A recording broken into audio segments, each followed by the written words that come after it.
This November, from the first and true home of Asian novellas, magaganap ang isang royal comeback. Meet Janelle, simpleng estudyante. Hayaan mo, punasan ko!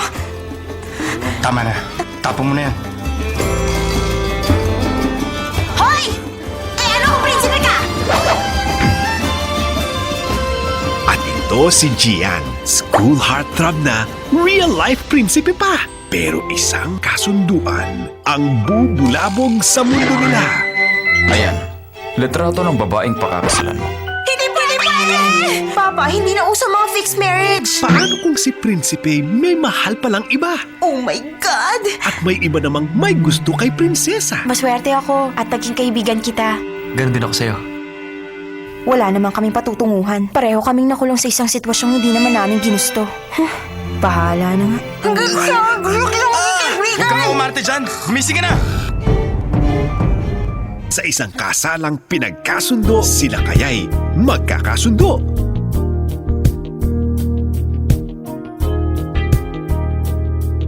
Ang Royal Korean novelang minahal ng lahat babalik para pakiligin ang buong bayan. Princess Hours sa November 18 na sa ating Kapamilya Gold.